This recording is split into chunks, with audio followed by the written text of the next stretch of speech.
The hospitality business is what we have talked about is one part product and one part service.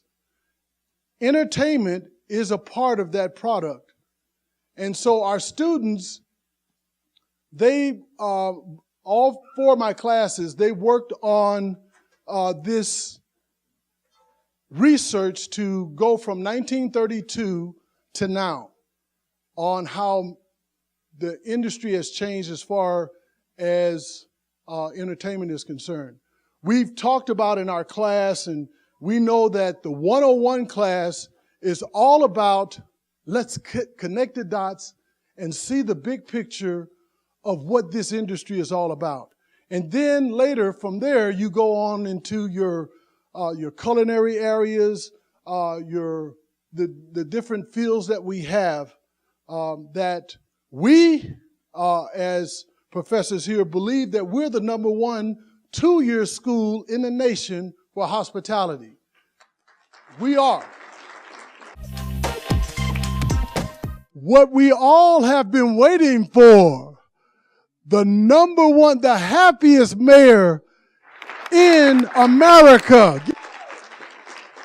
our own Oscar B. Goodman.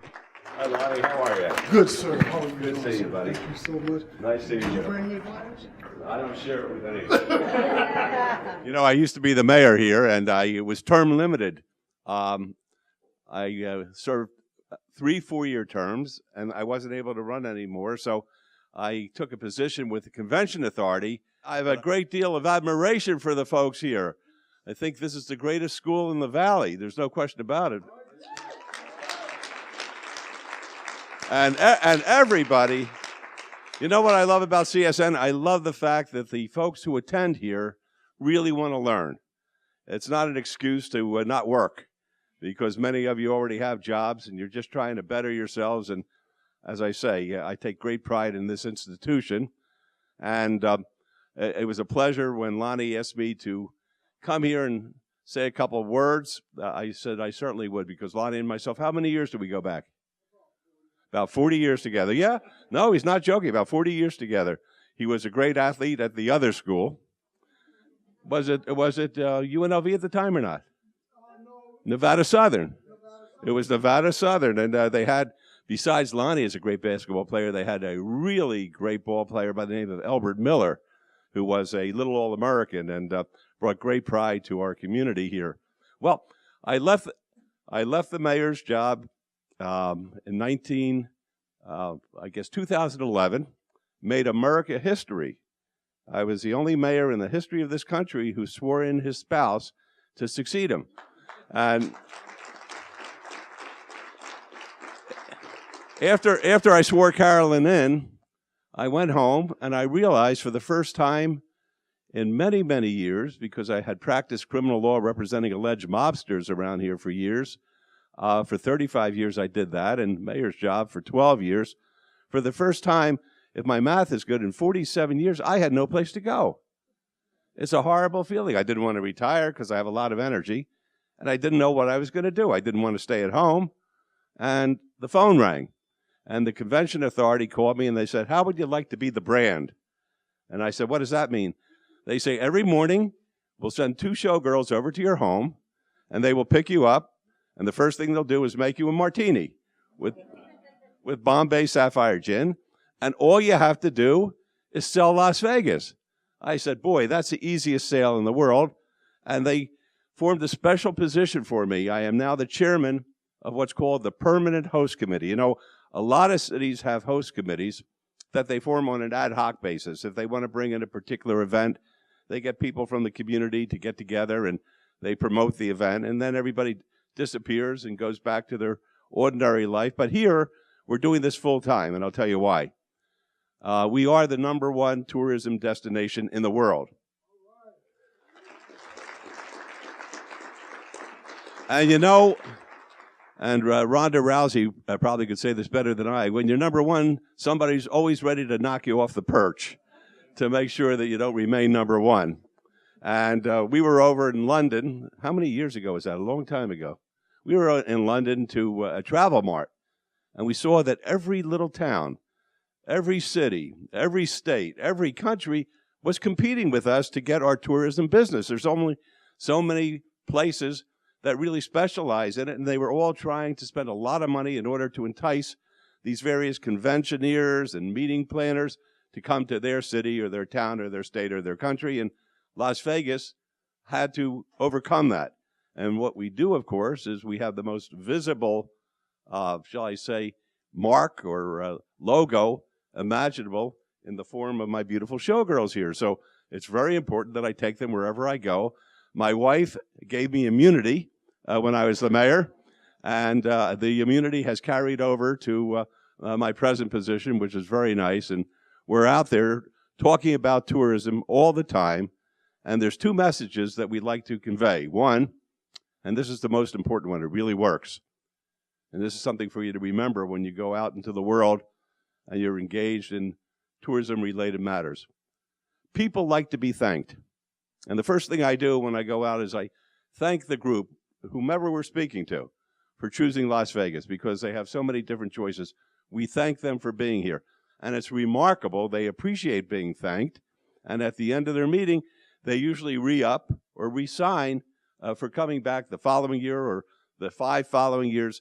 And many of them have said that the reason they do that is they felt appreciated, that they weren't being taken for granted. So that's number one.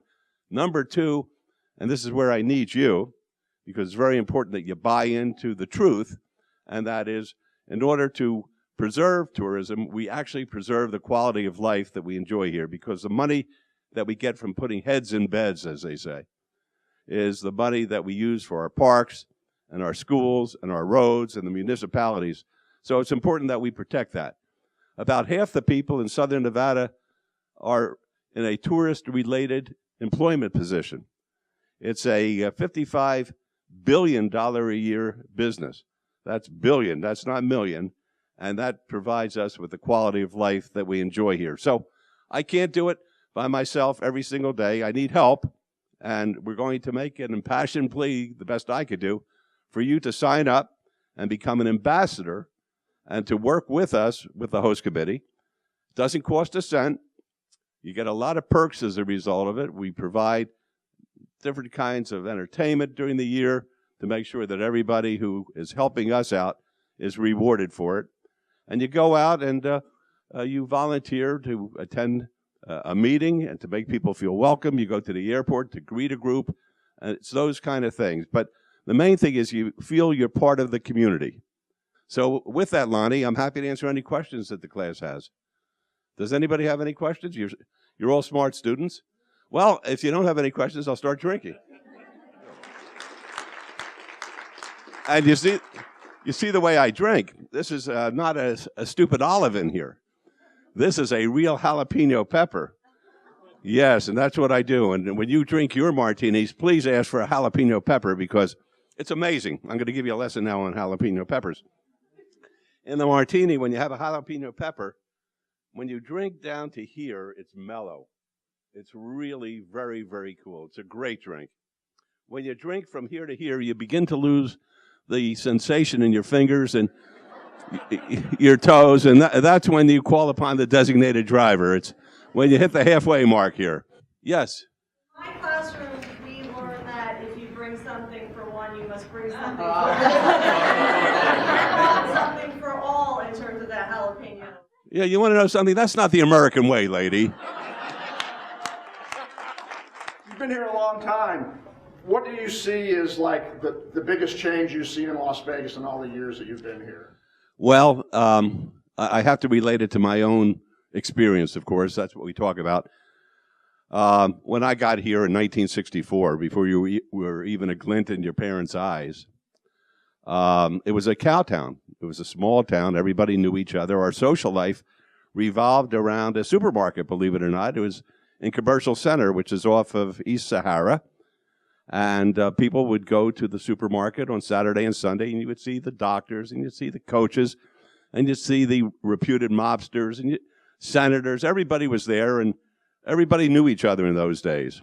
And then as the town got bigger and I think better in many respects, even though we lost a lot of the personal touch, we had the best in restaurants now. We have the best in retail boutique shopping now. We have the best in entertainment. We have the best of all these things, which was an evolving process. But when I was elected in 1999, the downtown of Las Vegas was really in a state of malaise. There just was no energy. It was lethargic. And I, as a criminal lawyer, would travel around the country, and I would go into these major cities, and I would see the inner city look like rubble. And I didn't want to see that happen in Las Vegas, and it was beginning to go that way. So I promised myself that I would try to do my best to create some kind of a renaissance here to bring vitality into the downtown. And if I felt that I did any good at all, it was that, to really make the downtown a place that was vibrant, and every single day something new pops up there, and it's all positive stuff. And there's no negativity down there, and I think that that is really going to be the very vibrant inner core of our community here, and we're already feeling it with our visitors. Many of them want to come downtown. The hotels are doing very, very well there. There was a time I wouldn't enter some of those downtown hotel casinos for fear of getting a secondary lung disease. But now they've all put money into them. They fixed them up. It really is, it's great to see the vitality down there. Tony Hsieh coming by and making his contribution, all the little pop-ups that are taking place all over. So on the western side of the tracks, we finally have great culture with the Smith Center Performing Arts. We're at the beginning of great medicine, which will be a tourism magnet, because the Ruvo Cleveland Clinic Brain Institute is something very, very special, and people from all over the world are taking note of it. And we have all these wonderful things that are taking place. So one of the things that we offer is membership as an ambassador with the host committee. That's a good way to start, because we'll get you involved with community activities and affairs and the like. And there's so many programs in Las Vegas that offer internships, which is a wonderful way to get involved and to find out what a community is all about. And you could use this as a stepping stone. It's great on a resume. And I know the city of Las Vegas has several programs like that. The Convention Authority hires interns during the summertime. And those are wonderful opportunities. Not only can you make a little bit of money doing it, but the people that you can meet could be of great value to you in your future endeavors, particularly if you're getting involved in an activity which is associated with the internship. So those are the kind of things that I would suggest. Thank you so much. We should really stand and give him a big hand, you guys. Come on. Thank you so much, Mayor. Thank you.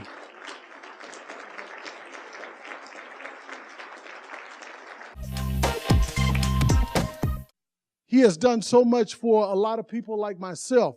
I worked at SIG's marketing company years ago. It was R&R Advertising then. And just sitting around watching the people come and go. I mean, they were the movers and shakers of this town. And they all came to see SIG. They all came to utilize his expertise, whether it was in marketing or ideas.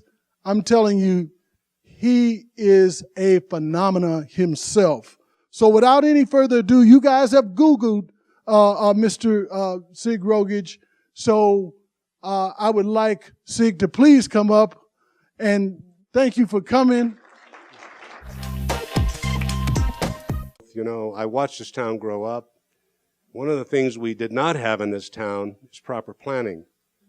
If you look at it, in the old days, if you look at the surface streets in a big city like this, and we're a melting pot, by the way, Las Vegas, I give speeches and I tell people that Las Vegas is a lot like Pittsburgh. I use that as an example because Pittsburgh had less formally educated people that worked there as coal miners, you know, and in the steel mills. They made good livings and they took their money and they put their kids through college because they didn't want them to have to do the same thing. We're similar to that. Families come here and they work in the culinary trades and they make good livings and they help their kids go to school. So I think we're kind of that melting pot atmosphere here in Las Vegas. Along the way, we had a lot of corruption here in government. That's why you see the surface streets, Sahara, Tropicana, Flamingo, just as examples, having built right up to the sidewalk. So we have no room to widen the streets. We have no bus lanes. How many people have been behind a bus in that right-hand lane? Have you ever been to cities where that happens? It doesn't happen. You go to Phoenix or Denver, other places, it's all taken care of because they planned it properly. Here, they gave variances. They let people build right up to the property line. I think it was a system of bad government for many, many years, and we're paying the price for it. So what do you do as we grow? We're going to be 2.5 million people before you know it. Another 10 or 12 years will be 3 million people in the valley. Imagine. So what do you do when you want to get across town? They're going to have to build second ramps on these surface streets. You know, who would have thought that? We shouldn't have to do it, but it comes because we did not have good planning. So for all of you, when you read the paper about planning commissions and city councils and county governments and the governor's office and senator's office and the things they're doing in the town, pay attention. Ask yourself if it's good planning. When you read about someone building mini warehouses on a corner of a major intersection right up on the corner on the sidewalk, and then do something about it. One thing you can pay attention to is the fact that gaming is the fourth provider of revenue for our community. It's room, food, beverage, and retail. You know, it's ahead of gaming. And so what does that tell you? People come here to shop and eat and drink and enjoy the atmosphere. A lot of things are going to happen here in the next year in this city. The convention center is going to demolish the Riviera Hotel. They're going to build right up to the curb there on the Strip and have all that convention space. And so that's a significant thing. In the next year, 2016, Las Vegas has the final presidential debate for the world to see. Now imagine what that means to our city. I used to market this town when I owned R&R Advertising. We did all the commercials for the convention center. The company still does. But to have that name, they call it a dateline, to have the name Las Vegas in every newspaper on the planet and every television station, to be mentioned on every radio broadcast, for a city that spends hundreds of millions of dollars just to get its name before the public, look how important that is to our city. So you all should think about how you can participate in this thing called the presidential debate. It's coming up. There'll be forums. I've been dealing with Time Warner recently to try to get them enthused about coming here, and they're going to, Time Magazine, because I think it's important to our town. What is some advice you can give them as they go out to some of their first interviews and they're a little nervous? What is some of the best advice you can give them to make that great first impression, to really get that first job to move into the industry? Well, that's a great question, too. First of all, make sure your resume looks good. I really mean that. I mean, you'd be surprised how many people come in unprepared in that regard. Have it professionally looked at and look it up on the internet. And then I think you should give people a sample of your writing skills. Just a small sample. And tell them that you have the ability to communicate on their behalf. And here's a good example of what I can do. And then look people in the eye when you talk to them. It's pretty simple, really. And don't be afraid to smile, and don't be afraid to tell someone you're scared. Look people in the eye, but show them what you can do. Make sure your details are in order before you go in for that interview. It'll be enhancing to your opportunity to succeed.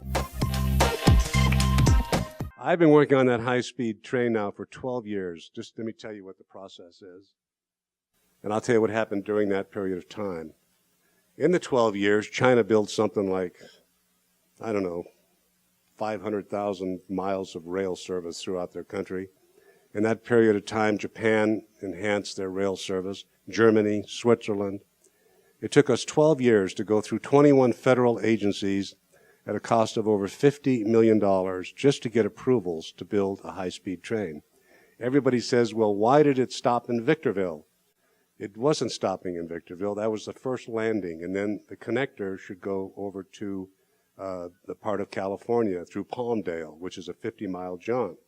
But to get the environmental impact statement approved, we had to get approval from the Department of Energy, Department of Interior, the Federal Railroad Commission, the state of California, the state of Nevada. We had to go through the Friends of the Mojave, the Sierra Club. We had to go through the legislative process in Nevada and California. We had to go through the White House, the Senate, the House, the leadership in transportation. So there's 13 entities that I've named of the 21 we had to go through. And then we had to have a series of hearings, maybe 30 public hearings, just to get approved. Well, we're approved. The cost to build a train like that is about $10 to $12 billion now. Everybody says, well, why don't we build a maglev and take it from Las Vegas right down to Anaheim? Well, first of all, you can't build a train through the heartland of Southern California. They're not going to shut down the freeways and the overpasses and everything to build a train. Plus, all the infrastructure on the ground makes it impossible to go over the Cajon Pass and down. The cost to build a maglev train would have cost something like $60 billion. Nobody knows for sure. That's why maglev isn't built here. It's just too expensive. And then maglev means that. When it stops, it levitates. Magnets keep it, they levitate. That's electricity. The cost of running it is extraordinary.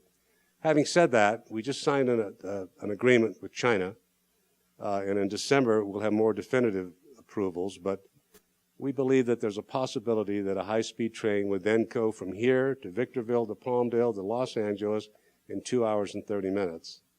And that would be very transformational. A lot of you don't realize this, and people don't because they don't pay attention to it, but there's no room to expand the interstates either, the I-15 corridor.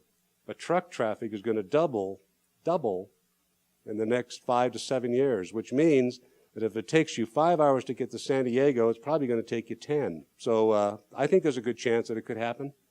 We're cautiously optimistic, but we've come farther than anyone has ever come before. This will be the first high-speed train in the history of this country. And then, by the way, someone says, well, why don't you travel 300 miles an hour? The efficiencies, just so you know it, if it cost you 10 cents a kilowatt, just to say, just random numbers, to run it at 190 miles an hour, to go from 190 to 200 miles an hour, cost you 40 cents. So there's no efficiency in getting that extra 10 miles an hour, and you don't really save time. That's why the average train speed across the world, average, is about 190 miles an hour. And then you can only travel so fast, So that's all that's a summation, a quick synopsis of where we are with the high-speed train. Mother. Young lady, how are you? I don't mean to interrupt you, but she's leaving now because she's not feeling well. So, but you remember her when you? Do. Yes, years ago.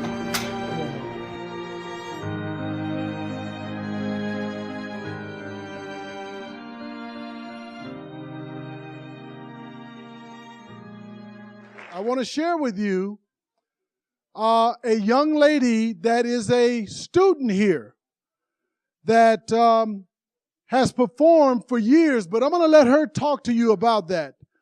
Without any further ado, Elena Lev from Russia, now with love and here in Vegas. All right. Hello, everybody. Thank you for being here.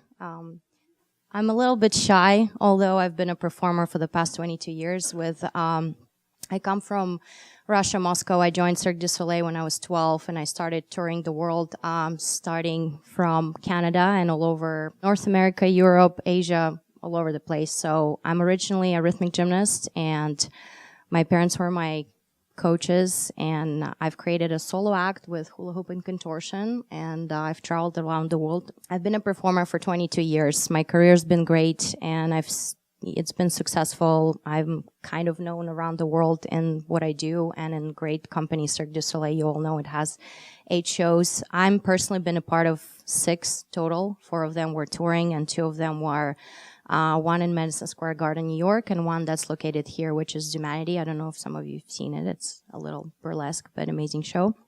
Photo shoots, movies, performance, that's on top of the New York Tower. So a lot of things. It's been great. But I have a 10-year-old daughter, and I'm 33.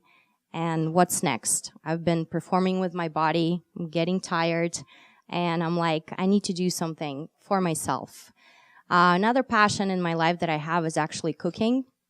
And originally I wanted to actually go to Le Cordon Bleu. I speak fluently French, I speak Russian, and I was like, I love cooking, I cook at home, but then I was like, do I really want to be in the kitchen the whole day? That's something different, because I'm used to running around, traveling around, and just have my hands full, nonstop. So last year, as of January, I was going for a knee surgery, which is my second surgery, and I was like, I have to start something. So I looked into CSN, something that will really fit to my heart and something that I would be passionate about.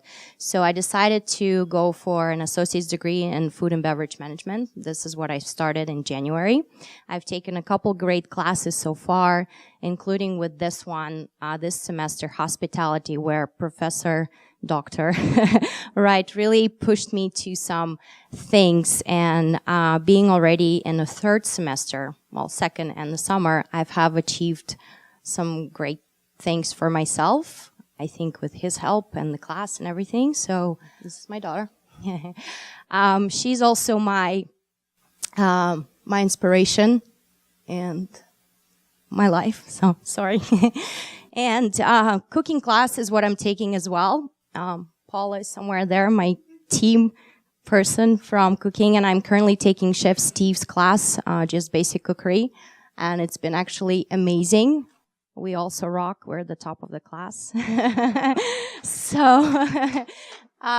So basically you see me doing different things. I'm an instructor. I teach fitness. I perform at a show. I cook. This is me working and studying. I have 2 or 3 computers, and I'm a mother. And in a class about a month ago, Professor Wright said, I will give you 5 extra points if you write a letter to a company that you would like to maybe work for, or you have an idea for, just to get it and put it out there. I was like, okay, I'll do that. I had something in mind.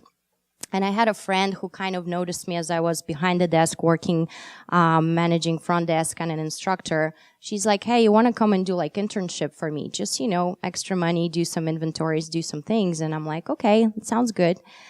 And then she goes, well, there's actually a positioning opening in my company. Would you like to do an interview? And I was like, hey, I have this letter, so let me send this letter because I can get 5 points extra credit. She's like, sure, whatever you need. So I send in that letter, I get a reply, and I have an interview scheduled 2 weeks later. And the company is actually Brown-Forman.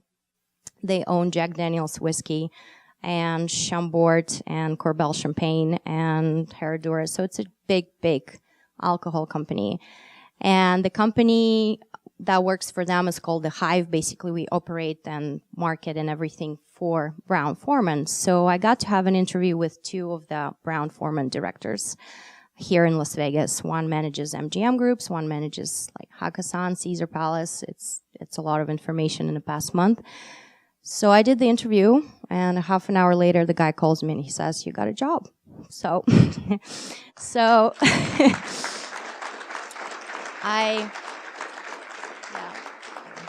this is another show that I will be doing for Christmas in Mexican ballet circus. So I'm still performing. So basically, I became a market manager for The Hive who works for Brown-Forman. And right now it's been a month. I celebrated my month. Instead of 5 extra credits, I got 15 points. Yay. And now I get to stand in front of you here and shake and be nervous, although I am a performer and I perform in front of like thousands of people. But I'm very fortunate to know such people, professors. I have a great group, and it's been really a great experience to come back to school at 33, being a mom, work full job. And I graduated in French, Canadian, and Russian. So it was hard. I didn't know what to expect, but so far it's been really welcoming and really warm, and I think it's amazing.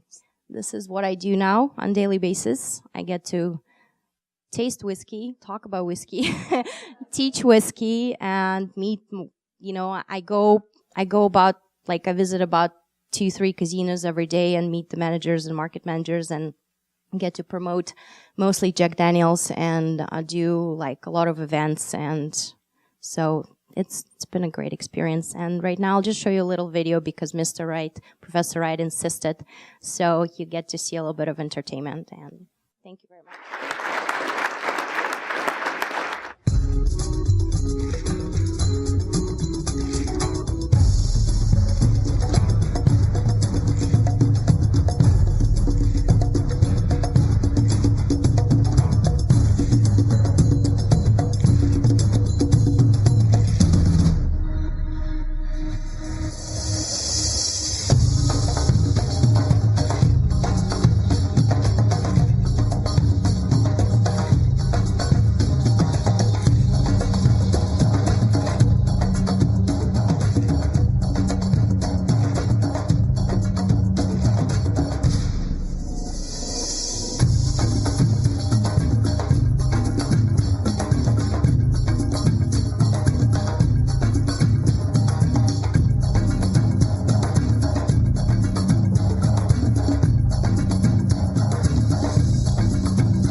All right, I hope you learned something, you guys.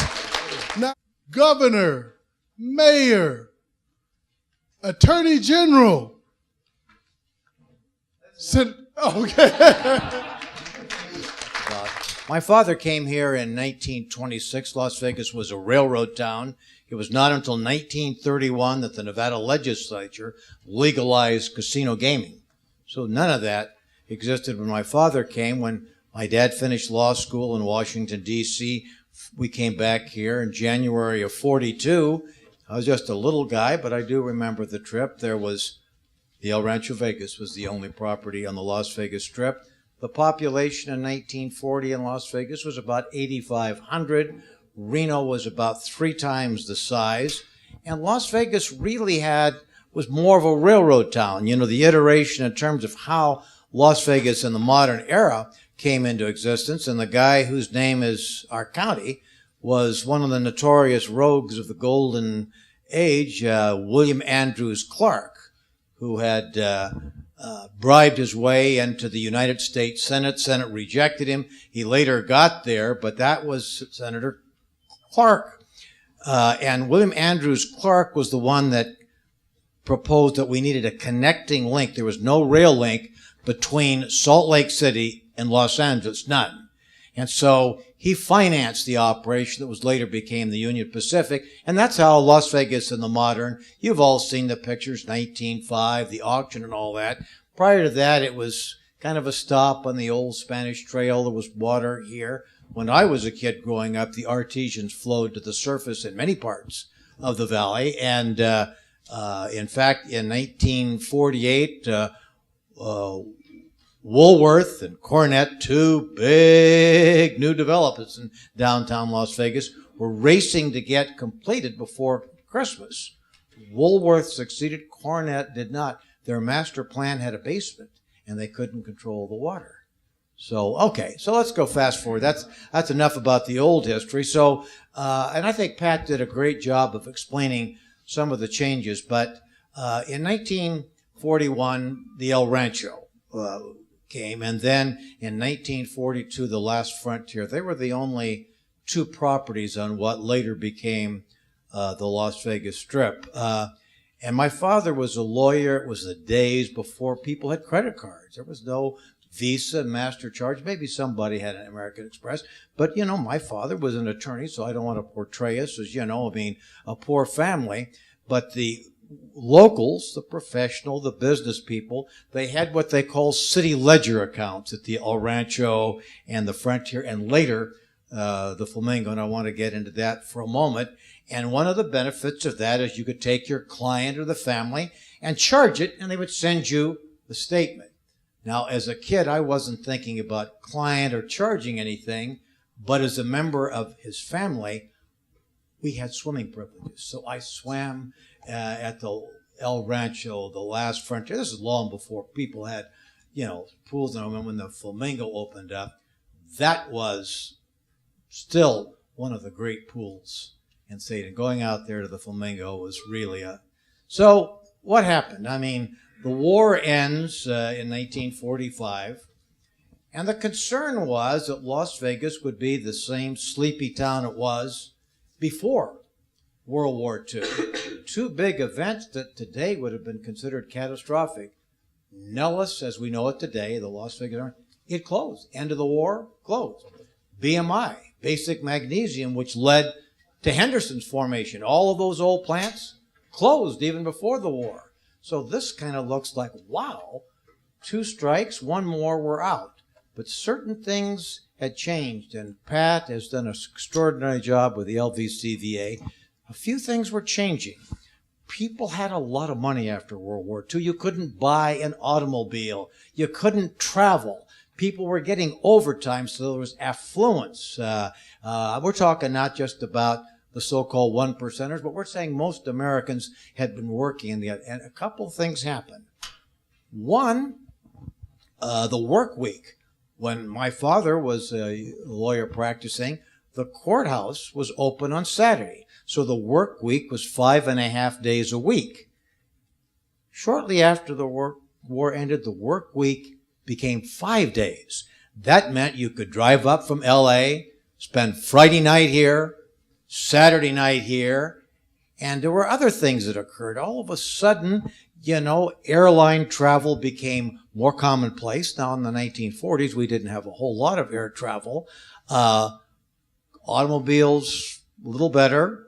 And lo and behold, the combination of the shorter work week, the fact that there was a greater affluence, and the fact that Las Vegas had begun to establish a dateline. All of those early performers. Liberace performed during the 40s. Sophie Tucker, the last of the Red Hot Mamas, and Jimmy Durante, and those performers. And so before all of you who are decades younger than I talked about entertainment concerts, they didn't have those. So entertainers came and made big money, for performing. Sometimes they performed as many as 2 or 3 shows. Always a dinner show, a late night show. Well, today, these big stars that we have can make more money in one big concert than they could have made in a 6-week tour. So Las Vegas really began to get this, the entertainment capital of the world. And we struggled in those early years because there was a Las Vegas, New Mexico. And believe it or not, there was some confusion about which Las Vegas are we talking about. But gradually we kind of made some inroads, and then the Flamingo opened. Now, Bugsy Siegel didn't start the Flamingo. Write that down, enter that pad. That is absolutely, in the idiom of the street, bull. He didn't start it. He didn't start it. A guy by the name of Billy Wilkerson, who had the Hollywood Reporter. He was the guy, he had a lot of places in California. He saw an opportunity to build the Flamingo, which was totally different than the El Rancho and the Frontier. Now, let me say, we talk a lot how smart people are with themed resorts. Let me pop that bubble. The El Rancho and the Last Frontier were themed resorts. They were Western. The theme of the Last Frontier was the Old West in modern splendor. The car parkers, the waitresses, the cocktail servers, all of these were Western attire. So it was kind of a Western theme. But the Flamingo was like it's right out of Miami Beach. Art Deco. Those pools that I talk about when I was a little kid were always in front of the hotel, so you faced the highway. The Flamingo had this beautiful landscaping and the pool set in the center. And all of a sudden, Bugsy Siegel, they muscled Billy out. There's no question about that. And when it opened, it was big cost overrun, and Bugsy Siegel had an accelerated demise, let's put it that way. About the same time, there were reform movements in most of the cities in America that had illegal gaming. You had places like Steubenville, Hot Springs, Arkansas, even a Boise, Idaho, Steubenville. And so in my youth, by the time I was getting ready to go into high school, these places have been shut down. In other words, the way they operated historically before the war and during the first years during the war were in effect, look, it's illegal. The local sheriff, the local mayor, look, it's election time. We got to raid the place. All you can be thrown in jail, but you get out in a few days and start it back up. Well, that ended. And so the people that knew how to run those games came to Las Vegas, many of whom their children were contemporary of mine. And the deal in Vegas was kind of an unwritten compact. We're not going to ask you a whole lot about your background. It's what you do here. Now, we later learned that a lot of them had mob connections, no question. By the time I was Attorney General, we were moving to try to get rid of it. There's no question there were some mob connections. But by and large, in general, they behaved themselves in Las Vegas. Another myth. Write this down. The mob ran the town. Bullshit, too. The mob gave a rat's petunia about who ran the town. Just leave us alone. Just leave us alone. Let us do our thing. And we've all heard the expression, the gaming expression, cover your bets. So if you had 2 candidates that looked like they were real candidates, the gaming industry would contribute to both, cover the bets. By the time my father became Justice of the Peace in 1958, I mean, the Strip was booming, and it was fun.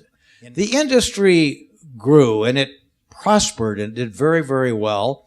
And then probably about Paul Laxalt was governor. And two things occurred that changed it forever. One, Laxalt initiated legislation to authorize corporate gaming. Now, what the hell does that mean?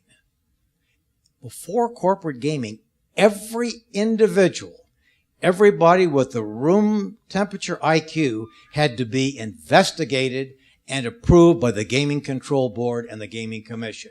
Everyone. Whether you had a 10-cent interest, some hyperbole in that. Well, obviously, you know, corporate America, I mean, where you've got tens of thousands, that wouldn't work. And so Laxalt, there was a lot of criticism and uncertainty about it, but that was ultimately approved by the time I was elected to the Assembly in 1869. We're putting on the finishing touches on that. What corporate gaming made possible were the resort palaces that we know today, which cost hundreds of millions. You couldn't do that if you didn't have the ability, you know, to raise that kind of capital. So that's the Las Vegas Strip as we see it today would not exist. Second thing that Laxalt did, and unless you think I'm being partisan, I'm a big Democrat. But the second thing that Laxalt did, which affects all of you, Laxalt was interested in creating a community college system. And he deserves credit for that. You know, if I were here to offer criticism of Paul, who's very ill today, I could do that too, but that's not the forum. Laxalt deserves credit for that. And that's the origin of where you're all enrolled today. And it was an extraordinary movement and development. There was, when I graduated from Las Vegas High School in 1955, there was no UNLV. There was no Nevada Southern. What was occurring down here was the Southern Regional Branch of the University of Nevada. And the only office existed, for those of you that know anything about the old Las Vegas High School, in Frazier Hall. And there was a little office of the Southern Regional Branch of the University of Nevada. Well, you know what's happened. I mean, today, extraordinary growth, and, you know, this college is the largest of the entire university system by far. And that's where I think I want to talk a little bit about opportunity in you, because you're in a field that's growing rapidly, the hospitality industry. Pat shared a statistic for you. Let me emphasize that again. When I was growing up in those early days as a kid, and even when I was in high school and college, the gaming industry, the rooms and all of that were amenities. They were not a revenue stream. We talked in the old days about the power of the pen. That's somebody in the gaming pit who had the ability to give you the full comp, R-F&B, room, food, and beverage. And so, you know, they gave the rooms away virtually. The Green Eye Shade crew came in. You know those. These are the folks, the numbers guys. And that occurred when it went corporate. And they're saying to themselves, why the hell are we giving these rooms away? That's a revenue stream for us. And all of a sudden, that did become a revenue stream. And then, when Atlantic City came in 1978, 79, by then I'm Attorney General, all of a sudden, you know, the Eastern newspapers were saying, boy, you know, this could be the Waterloo of the Las Vegas Strip. I mean, gosh, Atlantic City is, you know, in one of the most populous regions of the country, New York City and all of that area. And so there was a real concern. And then the industry began to reinvent itself. And this is where the private sector gets a lot of credit. Pat's statistic is right. About 35% of the revenue today comes from gaming. But you know what's happened.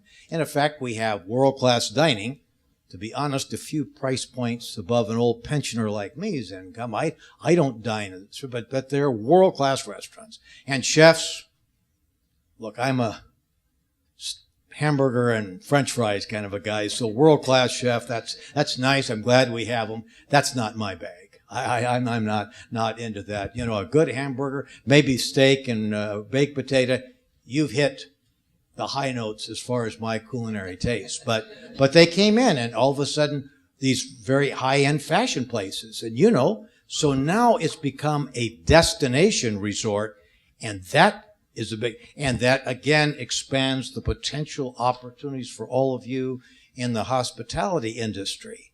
And it is fortuitous that they did that, because Atlantic City was the first.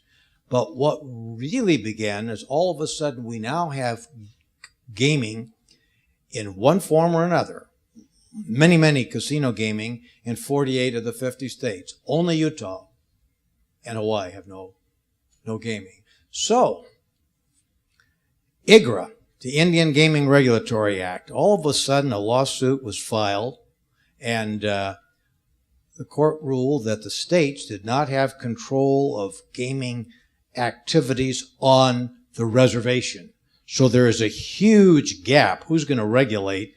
And the Congress, by then I'm governor, the Congress is going to regulate Indian gaming. And they did in a way which you can agree or disagree with.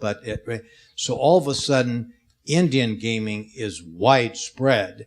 And so there were some impacts. The Strip, because it's reinventing itself, not hurt all that much. Reno hurt badly. Downtown Vegas hurt.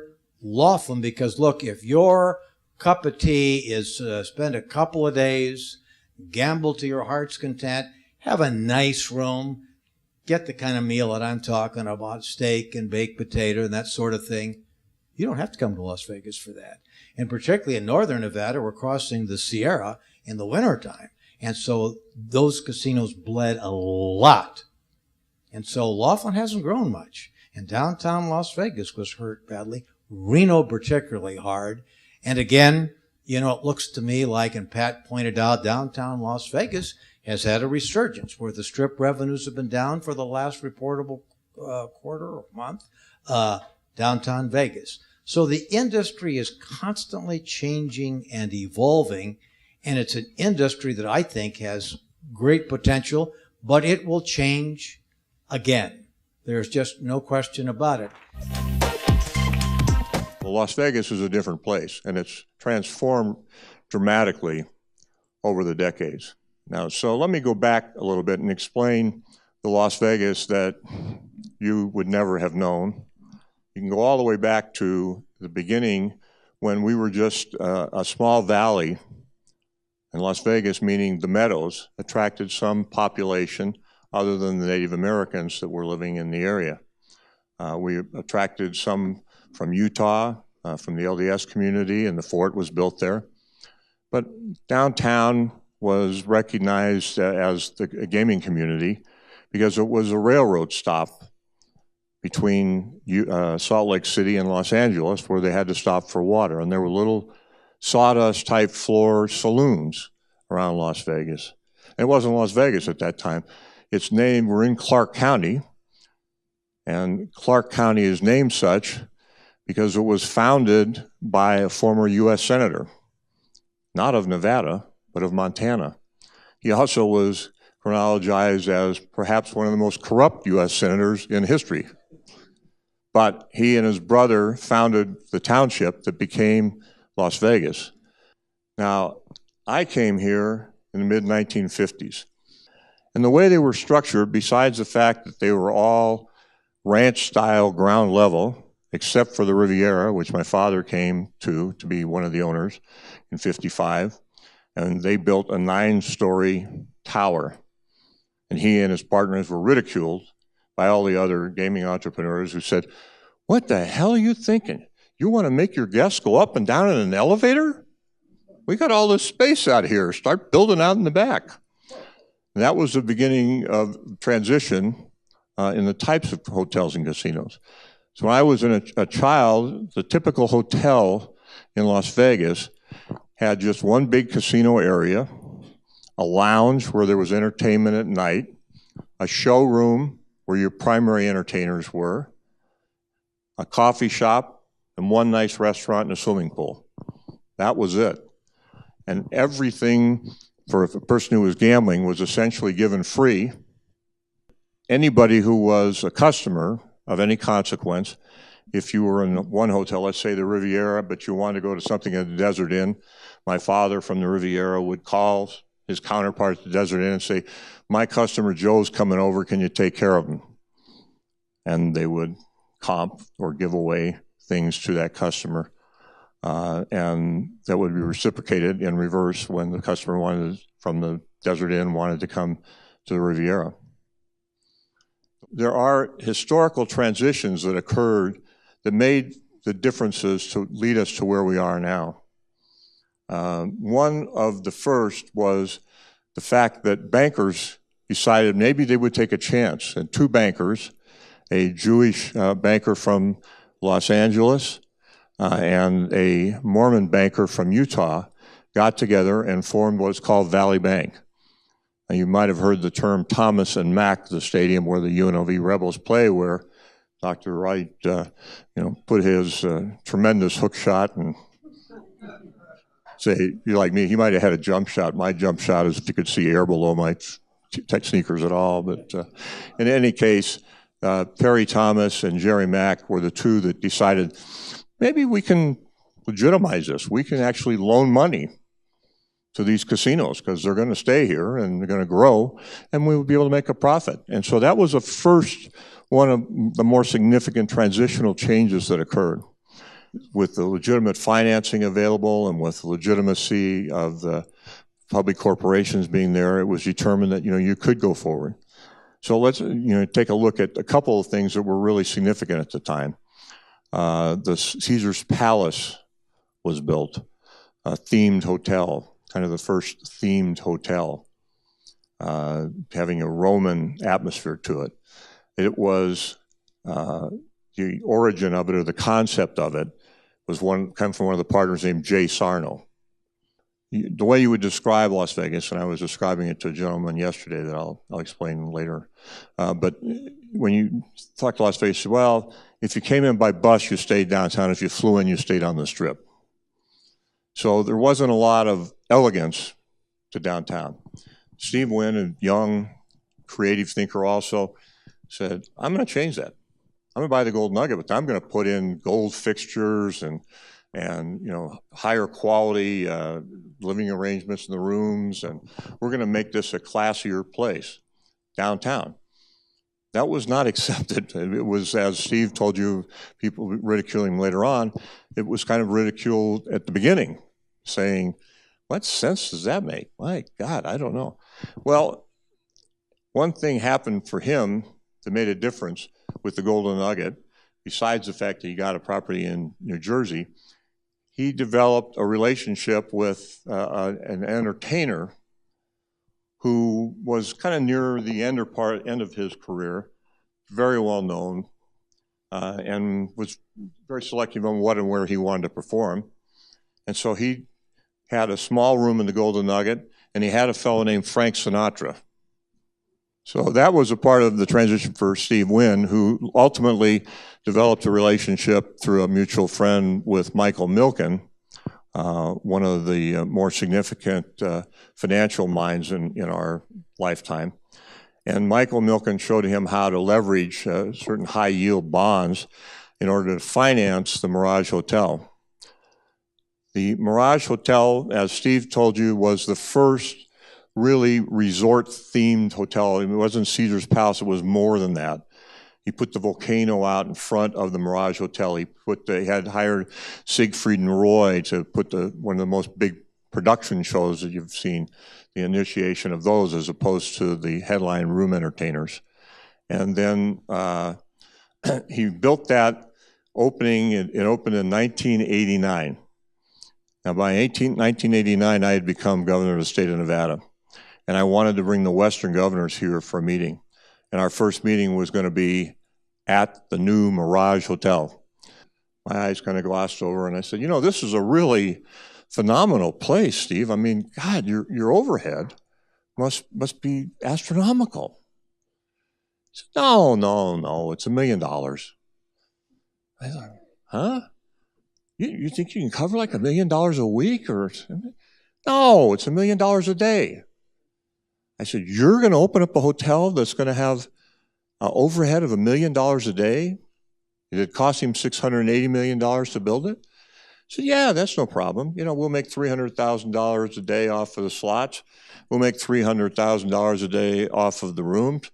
We'll make the other $400,000 off of the other amenities in the property, and the table games will all be profit. Now, that was the thinking that brought him forward, that was ridiculed by all his contemporaries at the time because they said, this is ridiculous. You can't get that much money. But he did. And the first year, they were bringing in $2 million a day. As a result, they took part of the land that he had, and he built Treasure Island. And later on, he built the Bellagio, et cetera, and Monte Carlo, et cetera. So that was a transitionary era as well.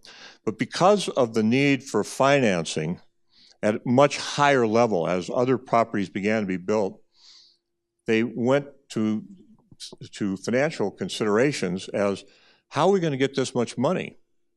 And so they became publicly traded companies. But you can consider the community that we lived in at that time. The economic opportunities revolved around it was almost our only industry, not only our primary industry, but almost our only industry. And so a lot of the women considered whether they could be dancers or be in the show, et cetera. The guys were dealers in hotels, et cetera, usually around the gaming industry. But it was a different industry then. It was more who you knew to get a job, who you knew to deal with almost anything. It wasn't corporate endeavor as it is now. When it switched to corporations, the quality of the product and the volume of attendance and et cetera grew dramatically. But it also changed the culture. You know, we think of, oh my God, they all built this to make money off of gaming. Well, that isn't the case anymore. That's why you make a lot of money off of nightclubs. You make a lot of money off of all the restaurants you see in there. You make money off of the prices on the rooms, which in Las Vegas can be higher than they were and still be lower than they are in like New York City or some of the other competitive locations. They're able to charge for those values. And so when you look at hotels and casinos now, the atmosphere and the determinations are different. Thinking in terms of where are we going to put our resources wasn't necessarily putting another craps table or a few more slot machines. It was, let's put an attraction that can generate money because 2/3 of our money are coming from that anyhow. I hope I've given you a little bit of an overview of what was once then and certainly not what is today. But what you need to understand is that one common denominator always existed and does exist, and that is how you treat the customers, how you make them feel welcome. When we had a challenge years ago, when Atlantic City became the first other location to legalize gaming, they had so many people coming to Atlantic City that some of the people from Las Vegas went there to get better jobs. And they came back with this attitude, some of them, that, well, we like it there because we don't have to take any gruff from any customer because we've got so many customers lined up, we can treat them bad, it doesn't make any difference. You know, we'll just say, get out of the way, we'll get to the next person. That attitude started to prevail a little bit in Las Vegas. And fortunately, the Convention Visitors Authority and others brought everybody together and said, we have to understand that we're only in business because people are being treated nicely. You know, my tourism minister has an old saying, and that is, you don't get a second chance at a first impression. So when people come to Las Vegas, the thing we want to keep in mind is that everybody pulls together. We want that first impression to be a very positive one because we want them to come back. The other anomaly, I'll just pass on in case you want anyone to ask any question about it, is that in the course of the Wynn Resorts Board, I've been involved with the opening of our casinos in China. So I have some experience in that regard as well. So it's been fascinating for me to see the transition, to be a part of it, and to be a part of Las Vegas now as it was then. I'm going to try to give you a brief rundown of kind of what Nevada gaming regulation is all about, but I'll try to get through a lot of this to give you some idea of what we in Nevada did and built as a regulatory structure, how important that is, and some of the key concepts that make gaming regulation in Nevada the model that's used throughout the world for effective regulation. As many of you know, a gaming license is a very, very valuable asset. But unlike many assets, it can't be sold. You can't sell a gaming license, but you can lose it. From the gaming perspective, a license is valuable only insofar as it's in good standing. If you lose it, then you have no value whatsoever. Not only will you be deprived of operating what can be a lucrative business in the state of Nevada, you will also be barred, in effect, from running, working in, owning a gaming establishment anywhere in the world. A gaming license is so valuable that today's licensees don't have any incentive to cheat the public, to skim money off the top, because the license itself is worth so much more than what little bit of money, relatively, you could skim out of a slot machine operation and take out the back door. So those days are long gone, at least in part because of the conscientious work that the regulators have done and the licensees have done to make sure they comply with Nevada gaming. We're going to talk about how important compliance with regulation is to the gaming industry. Any licensee, anyone who wants to become a licensee, has to really open up his or her life, not just for the last couple years, your entire life. Not unusual for our investigators to go back to high school. Want to know everywhere you've lived since high school, every job you've had since high school, reasons for changing jobs, every dime in your bank account has to be justified. Did it come from legitimate operations? If you've never had a job, never paid taxes, never got a W-2 form, but you have several $1 million in the bank, that's going to raise questions. Where did that money come from? The Gaming Control Board and the Gaming Commission typically treat people much, much more leniently if they have self-reported a violation. If the gaming agents go out and find a violation that a casino has known about and is kept from our attention, that licensee will not be treated as favorably. And then finally, compliance. There has to be a commitment within the industry to complying with gaming regulations. And that has to be done on many levels, and we'll go through some of that. We've cited the statute here, and NRS is the gaming statute primarily involved with gaming, Chapter 463. And it requires for a person who's qualified to be licensed to have good character, honesty and integrity, and prior activities, reputation, habits, and associations do not pose a threat to the public interest.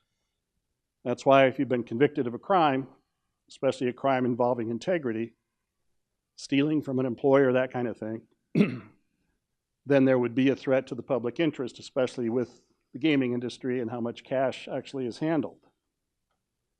So many, in fact, all of the major licensees in Nevada have compliance plans that require their employees to submit reports anytime they see something suspicious going on. And they're protected from being fired or disciplined. They have to have a channel to pass on complaints about questionable activity all the way up to the supervisors, all the way to the board of directors, management of the company. And the goal, of course, what you want, violation-free operations. As I said a minute ago, a violation in Nevada can destroy a company or an individual who wants to be licensed in any jurisdiction involving gaming. So here's what we're looked at as regulators by many in the industry. We're the ogres. We're the ones that come in and tell people what they can't do. We're the ones who impose punishment and discipline. And many licensees will say, well, let's get rid of gaming regulation. Let us run our business the way other businesses do. Make our decisions based on what's good for the market. Why should we have to comply with all these regulations? Well, as I said, the goal is to make sure that Nevada retains its position of integrity, reputation, strict but fair regulation so that people and the public know they're being treated fairly when they go into the casino to gamble in a game. All right, so how do the casinos get there? They have a compliance plan that's in writing, and it requires a review of all the business activities of the operator. The committee has to be made up of people that are independent in some respects from management of the company, and they have to file reports with the Gaming Control Board on what their compliance committee is doing. They have to look at any material transaction. It can be a purchase, it can be a financing, new loans. Officers, directors, key employees, consultants, and lobbyists all have to be reviewed to make sure their background is suitable for the casino operations. Some of the sadder chapters in Nevada gaming was where there were some suppliers of things like sheets and linens who were paying kickbacks to some of the gaming company employees, and therefore getting into business that way. It's a very common thing that you don't have cheating on the gaming floor, but you have cheating by outsiders trying to get more business, willing to pay people within the company to favor that company. Once you have a plan, you implement the plan. You're required to have meetings, agendas, minutes, report on action items, examine conflicts of interest. Companies have to have a code of ethics, chain of command for reporting, review material contracts and hires, and make sure all the departments in the property are complying as well. Are the internal controls adequate? Is implementation effective? Is information collected and distributed appropriately? Hard Rock fell short on all of those factors in this particular case. Their internal controls did not evaluate whether or not the advertising campaign was too risque or violation of Nevada's morals before the billboards went up. They didn't implement their compliance plan, and they didn't distribute the information appropriately to upper level management so they could be sure that management was in control and not the advertising department. So typically, what we see on the regulatory side, there would be insufficient documentation that particular decisions have been reviewed before implementation.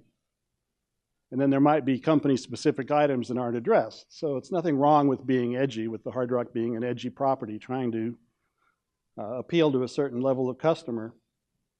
But there should be ways to cover that to protect the public so the regulators are comfortable that whatever compliance activities are being followed have specific relevance to that location. We also see compliance officers or committees that aren't sufficiently independent. So you have management that says, we want an edgy advertising campaign. What employee is going to say no? If you don't have some level of independence to report violations or potential violations, then the compliance plan falls short. A lack of independent investigation is another common problem we see. Your rubber stamp management. Now, if you're working, for example, at Wynn Resorts and Steve Wynn orders you to do something and you think it's wrong, it's going to be hard to say no. But there has to be a system in place for you as an employee to complain to someone to try to get redress so you don't commit illegal acts just because the boss tells you to do so. So, again, the goal of Nevada's regulators is not to catch people, to play gotcha and punish them for regulatory violations. And effective compliance is better for the bottom line of the property. You do find the potential for wrongdoing, and you are able to set up systems and controls to make sure it doesn't actually happen before there is some kind of a loss to the company. If there are repeated violations or egregious noncompliance, then there can be further complaints and discipline. Just one other example of one that came before me on the commission involved another property that held a car giveaway contest. They brought in all their high rollers from all over the country, and the end of the weekend junket, there was going to be a raffle, a drawing for a brand new Mercedes. They had one of their particular high roller gamblers who'd come to town as part of that junket, had lost tremendous amounts of money at the tables over the course of the weekend. The host who brought that particular customer in felt bad for his customer and figured there was some way he had to make it up to him. So he rigged the raffle drawing. And the winning ticket was pulled, and sure enough, it's the high roller who had lost a ton of money during the weekend. No one would have known about this except one of the other employees at the raffle reported it under the compliance procedures. Upper level officials at the company reported it to the Gaming Control Board. At that time, management did a complete investigation to see how high up that particular cheating had gone. Did somebody approve it in advance? And all the evidence came out, confirmed by the board. It was the one rogue employee trying to make his customer feel better, and he rigged it. So on the commission, we again took the view that because the compliance process worked, because management took the initiative, investigated, we confirmed there was no evidence that the higher-ups at the property were involved. So we decided that that was still a violation. We fined this property several $100,000, but did not take action. The response of the licensee, the response of the business, can be very, very favorable in mitigating punishment. Okay, ran through it quickly. Senator Keith Hoffer, back in the day, Senator Keith Hoffer was looking at running for the President of the United States. And one of his goals was to try and close down Las Vegas, or threaten to close Vegas because it was unsavory. And as we talked in this class, a lot of the gaming at the very beginning, back in 1932, we had a lot of bad habits. Which had come from the proliferation of people that were in organized crime, said, hey, fellas, let's go to Vegas. It's legal, but they brought bad habits with them.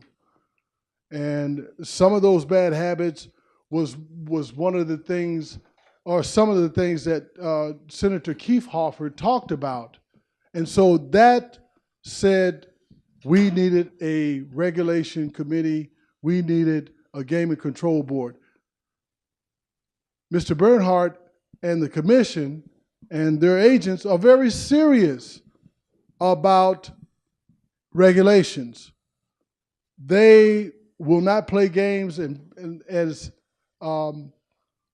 Bernhardt said at the very beginning, the license is so valuable. Why play games? And so you hear the fines, 200,000, $1 million. Some of the, I would say, now you correct me if I'm wrong, a lot of the bigger fines were under your jurisdiction, and it was for a reason. If you want to. Sure. You're right. The largest fine that we imposed was on the Mirage, Bellagio, where there are requirements that what are called CTRs, currency transaction reports, have to be filed. Anytime there is transactions of $10,000 or more in cash during a single calendar day. And that's part of the federal government's requirements to fight money laundering, drug trafficking, a lot of cash there that has to be laundered and turned into clean money. So the Bellagio had procedures for making sure those CTRs were filed. Well, their employee did not file them. Everyone did everything right until they sent it to the person charged with cataloging and sending the CTRs to the federal government. He got overwhelmed with his job. There were so many of these documents.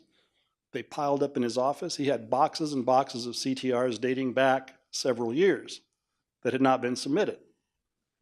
Now, our view of that was an incredibly serious violation, not just because the employee was not able to do his job, but the employer did not give the employee adequate support, and the employer did not have internal auditing procedures set up to confirm that CTRs had been sent to the federal government. So we ended up fining Bellagio, I think it was $5 million for that.